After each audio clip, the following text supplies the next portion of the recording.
महिलाएं अपने पति को भगवान की तरह पूजती हैं, मगर मजाल को उस भगवान को कोई दूसरा पूज ले, उसकी आरती उतार देती हैं। सर, अभी मुझसे रोहित भाई पूछ रहे थे, यार गोविंद भैया पत्नी इज्जत नहीं करती, क्या कारण है? मैंने कहा यार रोहित, ये तो नहीं मालूम कि क्या कारण है, मगर ये बात तूने मुझसे पूछकर जो मुझे इज्जत दी है,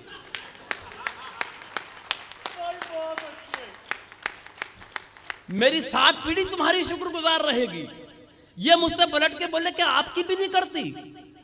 सर, जो जवाब दिया है थोड़ा बारीक है, इंटरनेशनल जवाब है, लेकिन अगर जवाब आप तक पहुंच गया तो मुझे यह बताने की आवश्यकता न पड़े कि मैं कहां पर खड़ा हूं, पावर ग्रिड में हूं। बोले कि आपकी भी नहीं करती। मैंने कहा रोहित भाई, एक बात ध्यान रखना, हिंदुस्तान में अगर रुपए का मूल्य गिरता है तो उसकी गिरावट हर प्रांत में अलग अलग नहीं होती।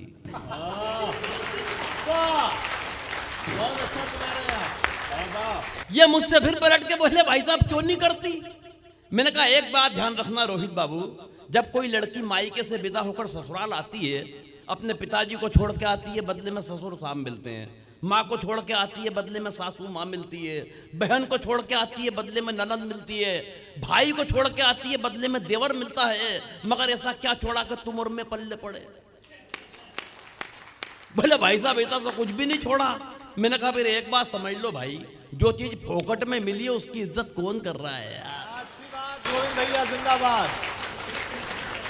हालांकि सर एक बात फिर बता रहा हूं कि मुझे पत्नियों पे कविता वो लिखते हैं जो कुंठित होते हैं, जिनकी अपनी अंडरस्टैंडिंग पत्नी से ठीक नहीं होती। अंडरस्टैंडिंग के मामले में मैं और मेरी पत्नी लाजवाब। क्या अंडरस्टैंडिंग है हम दोनों की? सर 27 साल हो गए शादी को, लेकिन 27 साल की शादी की जिंदगी में उसने मुझसे कभी गंवार, मूर्ख, बेवकूफ, नालायक, पाजी, गधा, जाहिल ऐसे किसी शब्द का इस्तेमाल नहीं किया। कारण अंडरस्टैंडिंग इतनी कमाल की है, इतनी कमाल की है कि बस वो नजर भर देखती है और मैं समझ जाता हूं वो इनमें से क्या कह रही है। भाई जिंदाबाद है, कमाल है। उस पत्नी पर इतनी लंबी कविता है। पत्नी का मतलब ही हिंदी में ये होता है जो पति पर तनी रहे, वो पत्नी। अंग्रेजी में बोलो तो wife, WIFE, without information fighting every time. उस पत्नी पर कविता यार। मुझे तो भगवान कसम, जब ये पत्नी शब्द भी कर रहे थे ना इस्तेमाल, तो मुझे पूरे शरीर में कपकपी और झुरझुरी आ रही थी, सनसनी हो रही थी। मुझे 27 बरस पहले का वो दृश्य याद आ रहा था, जब 7 फेरों के वक्त पंडित जी ने मुझसे कहा, बेटा ये सिंदूर की डिब्बी लो, इसे खोलो और इसकी मांग भरो। आज जब वो दृश्य कल्पना में आता ना सर, तो ऐसा लगता है कि वो मांग नहीं थी, वो दरअसल नक्सलियों की एक सुरंग थी। तालियां तो इस बात पर बजाना कि सुरंग भी वो वाली थी जिसमें मैंने अपने हाथों से बारूद बिछाई है। आज उसकी मांग के धमाके रोजाना कोई न कोई मांग बनकर मेरे कानों में गूंजते साहब, और मैं इन बालों को इतना खो चुका हूं कि इसमें मांग नहीं निकल पा रही है। यहां गया हूं सर, ऐसा नहीं नारायण जी, मैंने उससे निजात पाने की कोशिश नहीं की। मैं बाकायदा अपने ससुर जी के पास पहुंचा, उनके दोनों पांव पकड़ लिए। मैंने कहा क्या आइटम थमाया है? जिंदगी दुश्वार करके रख दी, परेशान करके रख दिया, न जीने में न मरने में। मेरी सारी तकलीफ उन्होंने सुनी, फिर मुझे पकड़ के कोने में ले गए, और कोने में ले जाने के बाद जो एक पंक्ति उन्होंने बोली साहब, वो सुनने के बाद मैं अपना सारा दुख, दर्द, तकलीफ, कष्ट, वेदना, यातना सब भूल गया, और मुझे उनसे सिंपैथी हो गई। वो मुझे कोने में ले जाके बोले, बेटा मेरी सोच, मेरे पास तो इसकी भी माँ है। बहुत अच्छी। तो सर तो हम तो उसमें भी उलझे हुए हैं, लेकिन जैसा कि मेरे भाई ने बताया, पत्नी पत्नी होती है, उसी से घर होता है। शहरों में खो जाने वालों सुख हो, छोटे गांव बड़े हैं।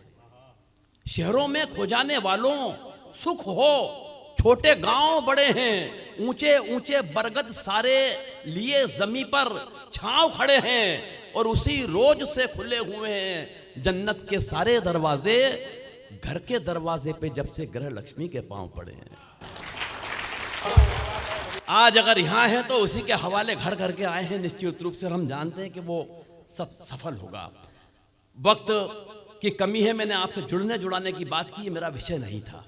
मैं जिस विषय पर हूं, जैसा कि मेरे भाई ने बताया कि मैं व्यंग्यकार हूं, मैं एक आध दो उदाहरण व्यंग्य के दूंगा आपको और ये कोशिश करूंगा जानने की कि आप व्यंग्य समझ पा रहे हैं। अगर आप समझेंगे तो फिर मजा आएगा। एक उदाहरण दे रहा हूं। पहला, एक सब्जी वाले को जब ग्राहक ने देखा कि 20-25 मिनट से सब्जी पे पानी छीटे ही जा रहा है, तो उस ग्राहक के अंदर का व्यंग्यकार जागा। वो सब्जी वाले से बोला, भाई साहब भिंडी को होश आ गया हो तो आधा किलो तोल दो। कोई बात नहीं, मैं दूसरा इस्तेमाल करूंगा, शायद वो पहुंचे आप तक। एक 85 साल के बुजुर्ग को फोन आया कि हमारी फला फला कंपनी के शेयर खरीद लो। 85 साल के, 2 महीने में पकते ही पैसे 3 गुने हो जाएंगे। वो बुजुर्ग बोले, बेटा मैं उम्र के उस पड़ाव पर हूं कि केले तक कच्चे नहीं खरीदता। भाई बहुत अच्छे। यार मुझे अभी भी नहीं लग रहा है कि मैं पावर ग्रिड में खड़ा हुआ हूं। अच्छा सुन रहे हैं। वाह, वाह, वाह। सर व्यंग्य की आवश्यकता कब लगती है? आवश्यकता आविष्कार की जननी है, इसीलिए व्यंग्य पैदा होता है और कोई कारण नहीं है। हमारे आमने सामने जो दिख रहा है वो व्यंग्य पैदा करता है और कोई कारण नहीं, आवश्यकता ही आविष्कार की जननी है। हमारे आर्यभट्ट एक दिन बड़े फुर्सत में बैठे हुए थे। तो उन्होंने कहा, यार एक काम करो, उन लोगों के नाम की लिस्ट बनाओ जो अपनी पत्नी से नहीं डरते हैं। और उसी दिन भाई साहब उन्होंने शून्य का आविष्कार किया। अच्छा अपग्रेड किया, बहुत अच्छा, अच्छा अपग्रेड। ये भी बारीक था। मैं और आसान करता हूं। मैं नहीं समझ पा रहा हूं कि आप क्यों नहीं समझ पा रहे हैं, लेकिन मैं और आसान करता हूं। नमस्कार सर। हाँ, एक आखिरी उदाहरण है ये, इसके बाद फिर कोई उदाहरण नहीं दूंगा। मगर ये भी नहीं समझोगे तो दुनिया की कोई ताकत नहीं समझा पाएगी। हमारे एक बड़े व्यंग्यकार हुए हरिशंकर जी परसाई, सुना होगा नाम किसी ने तो। क्या प्यारी बात कही उन्होंने। एक पेड़ पर उल्लू बहुत बैठते थे सर। पेड़ रात दिन उल्लुओं से परेशान कि इन उल्लुओं से कब छुटकारा मिलेगा। एक दिन वो पेड़ कट गया तो पेड़ बड़ा खुश हुआ कि चलो उल्लुओं से छुटकारा मिला। बाद में उस कटे हुए पेड़ की जो लकड़ियां थी उसकी संसद भवन की कुर्सियां बना दी गई।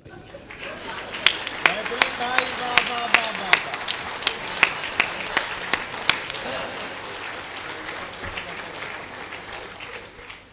सर ये व्यंग्य है, बस ये इशारे में व्यंग्य हो जाता है, कभी कभी इशारे में। मैंने एक नेताजी से कहा, ऊपर वाला आसमान से सब देख रहा है, आपने अब तक जो जो भी गुनाह किया। मैं इशारे में व्यंग्य पहुंचा रहा हूं और मुझे बताना नहीं पड़े कि मैं कहां खड़ा हूं।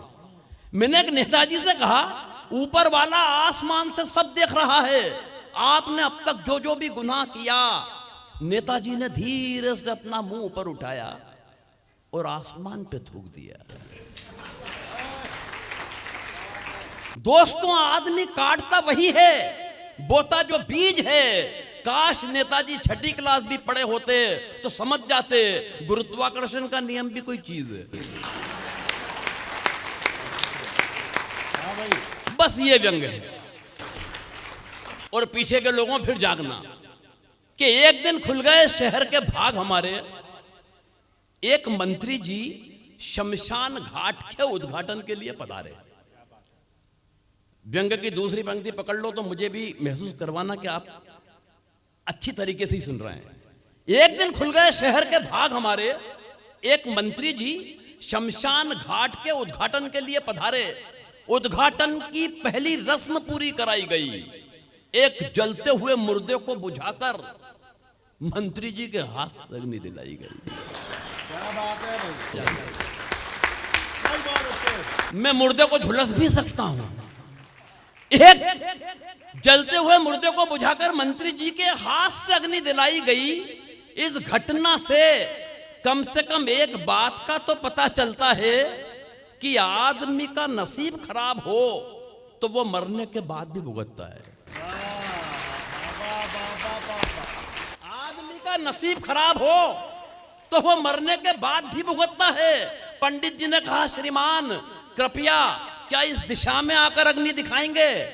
और व्यंग्य की अगली पंक्ति पे जब ये नहीं कहूंगा साहब के ताली बजाना, एक दावा करता हूं कि रोक के बताना, एक हाथ से पकड़ लेना, दूसरे हाथ को कि न बजे, लेकिन दूसरा हाथ पहले हाथ से अगर हाथ छुड़ा ले कि नहीं यार बजानी पड़ेगी इस वाली पे, तो फिर इस कवि सम्मेलन को कवि सम्मेलन बना लेना, दोनों आसमान में हाथ उठाकर। जिंदगी की सर्वश्रेष्ठ व्यंग की पंक्ति और आपके हवाले कर रहा हूं।